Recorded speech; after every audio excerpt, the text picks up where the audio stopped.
Case തള്ളിപ്പോയി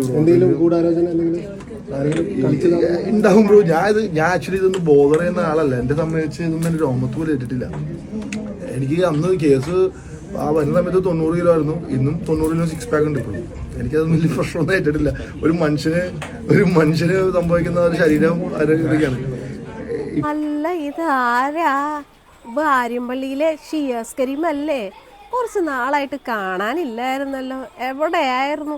എന്തായാലും പുള്ളിക്കാരനെതിരായിട്ട് പരാതിയും കുറേ വോയിസ് ഒക്കെ പുറത്ത് വന്നിട്ടുണ്ടായിരുന്നു കേട്ടോ. അതിനുശേഷം ആളെ അങ്ങനെ വ്യക്തമായിട്ട് കാണാനില്ലായിരുന്നു. ഇപ്പം പുള്ളിക്കാരൻ പുറത്തിറങ്ങിയിട്ടുണ്ട്. ഏതോ ഒരു ഷോപ്പിൻ്റെ ഇനാഗ്രേഷന് വേണ്ടിയിട്ട് വന്നതാണ് കേട്ടോ. സത്യം പറഞ്ഞു കഴിഞ്ഞാൽ ഇതുപോലുള്ള താരങ്ങളെയൊക്കെ എന്ത് കണ്ടിട്ടാണ് ഷോപ്പ് ഇനാഗ്രേഷനൊക്കെ വിളിക്കണമെന്ന് ചോദിച്ചാൽ അറിയില്ല. എത്രയോ നല്ല നല്ല കലാകാരന്മാരും നടിമാരും നടന്മാരൊക്കെ ഉണ്ട് സീരിയൽ മേഖലയിലും സിനിമാ മേഖലയിലും ഒക്കെ. എന്നിട്ടും എന്തുകൊണ്ടാണ് ഇതുപോലുള്ള ആൾക്കാരെയൊക്കെ സെലിബ്രിറ്റി ആണെന്നും പറഞ്ഞ് ബിഗ് ബോസിൽ പോയതുകൊണ്ടായിരിക്കും അല്ലേ ഇതുപോലുള്ള ഇനാഗ്രേഷൻസിനൊക്കെ വിളിക്കുന്നത്? കഷ്ടം തന്നെ. നിങ്ങൾക്ക് എല്ലാവർക്കും അറിയാലോ, കഴിഞ്ഞ കുറച്ച് ദിവസങ്ങൾക്ക് മുന്നേ ഈ പറയുന്ന ഷിയാസ് കരീമിനെതിരായിട്ട് വലിയൊരു പരാതി ഒരു സ്ത്രീ കൊടുത്തിട്ടുണ്ടായിരുന്നു. അതിൽ ഈ ഷിയാസ് കരീം ആ ഒരു സ്ത്രീയുടെ അടുത്ത് നിന്ന് എത്രയോ ലക്ഷക്കണക്കിന് രൂപ വാങ്ങി പല കാരണങ്ങൾ പറഞ്ഞു വാങ്ങിയെടുക്കുകയും അവർക്ക് മോഹന വാഗ്ദാനങ്ങൾ നൽകുകയും ഇവർ തമ്മിലുള്ള കുറേയധികം കുൽസിത എന്താ പറയുക വോയിസ് റെക്കോർഡുകളെല്ലാം നമ്മൾ കേട്ടതാണ്. അതിനുശേഷം ആളെ അത്രയ്ക്ക് അങ്ങോട്ട് സോഷ്യൽ മീഡിയയിൽ കാണാനില്ലായിരുന്നു. ഇപ്പോൾ എന്തായാലും വീണ്ടും ആ ഒരു പ്രശ്നമൊക്കെ ഒന്ന് കെട്ടടങ്ങിയപ്പോൾ ആൾ വീണ്ടും ഇറങ്ങിയിരിക്കുകയാണ് കേട്ടോ. എന്തായാലും പുള്ളിക്കാരൻ്റെ പുതിയൊരു ഇനാഗ്രേഷനും അവിടെ വന്നപ്പോൾ മീഡിയക്കാർ കുറേയധികം കൊനഷ്ട ചോദ്യങ്ങളൊക്കെ ചോദിച്ചു. അതിനുള്ള മറുപടിയൊക്കെ നമുക്കൊന്ന് കാണാം.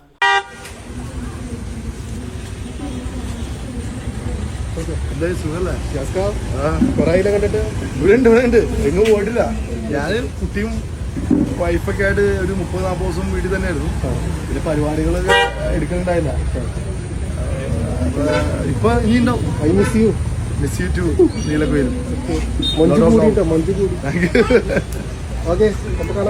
അവരെയൊക്കെ സമ്മതിക്കണം കേട്ടോ, ഒരു ഉളുപ്പുമില്ല. ഇവൻ്റെ കുറേ വോയിസുകൾ നമ്മൾ കേട്ടിട്ടുണ്ടായിരുന്നു. അതായത് ആ ഒരു സ്ത്രീക്ക് അയച്ച ഒരുപാട് വോയിസുകൾ അതിൽ ഇയാൾ പറയുന്നൊക്കെ കേട്ടില്ലേ, എന്തൊക്കെ വൃത്തികേടുകളാണ് ആ ഒരു സ്ത്രീയുടെ അടുത്ത് പറഞ്ഞത്. എന്നിട്ട് ഇപ്പോൾ ഒരു ഉളുപ്പുമില്ലാതെ വീണ്ടും ഇറങ്ങിയിരിക്കുക. എന്നിട്ട് പറഞ്ഞു കേട്ടില്ലേ, മീഡിയക്കാർ ചോദിക്കുന്നു എവിടെയായിരുന്നു, കുറച്ച് നാൾ കാണാനില്ലായിരുന്നല്ലോ എന്ന് ചോദിച്ചപ്പോൾ ഞാൻ ഭാര്യയുടെയും കുട്ടിയുടെയൊക്കെ കൂടെ 10-40 ദിവസം വീട്ടിൽ തന്നെ ഉണ്ടായിരുന്നു, ഇനിയിപ്പോൾ അങ്ങോട്ട് സജീവമായിട്ട് ഉണ്ടാകും എന്നാണ് പറയുന്നത്. എന്താണ് ഇത്രയും നാളും സോഷ്യൽ മീഡിയയിൽ നിന്നൊക്കെ വിട്ടു നിന്നതെന്ന് നമുക്ക് നന്നായിട്ട് അറിയാം. എന്തായാലും ആ കേസിൻ്റെ കാര്യങ്ങളൊന്നും ഇപ്പോൾ കേൾക്കുന്നില്ല കേട്ടോ. എല്ലാവരും നല്ല കൈയ്യടി കൊടുത്തതിന് നമുക്ക് അദ്ദേഹത്തെ ഈ ഒരു ഷോപ്പിൽ ഇനോഗ്രേഷൻ ഫംഗ്ഷനിലേക്ക് ഇൻവൈറ്റ് ചെയ്യാം. Welcome to I. Thank U.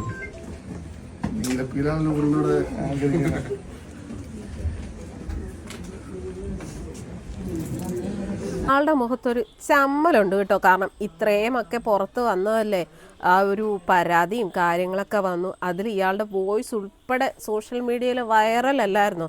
അതുകൊണ്ട് തന്നെ ഇപ്പോൾ പുറത്തേക്കൊക്കെ ഇറങ്ങിയിട്ട് ആൾക്ക് നല്ല ചമ്മലുണ്ട്. അത് ആ മുഖത്ത് നിന്ന് തന്നെ നമുക്ക് മനസ്സിലാക്കാം. ഒരുപാട് കേസുള്ളൂ. ഏത് കേസ്? എനിക്ക് കേസേ ഉള്ളൂ. ആർക്കും കൊടുക്കും. നീലക്കൊല്ലൂർ എത്ര കേസുണ്ട്? എത്ര കേസുണ്ട്? സീറോ ഒന്നുമല്ല. ഞാൻ നിങ്ങൾ സൈബർ കേസ് എത്ര ഉണ്ട്? സീറോ കംപ്ലൈന്റ് ഒക്കെ ഉണ്ട്, എനിക്കറിയാം. കേസ് തള്ളിപ്പോയി ഉണ്ടാവും ബ്രോ. ഞാൻ ആക്ച്വലി ഇതൊന്നും ബോധർ ചെയ്യുന്ന ആളല്ല. എന്റെ സംബന്ധിച്ച് ഇതൊന്നും എന്റെ രോമത്ത് പോലും ഇട്ടിട്ടില്ല.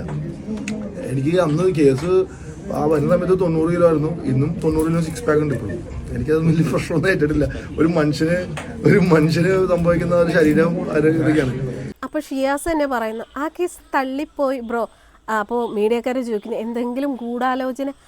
ഉണ്ടാകും. ഞാൻ അതിനെക്കുറിച്ചൊന്നും അത്ര ബോധേഡല്ല.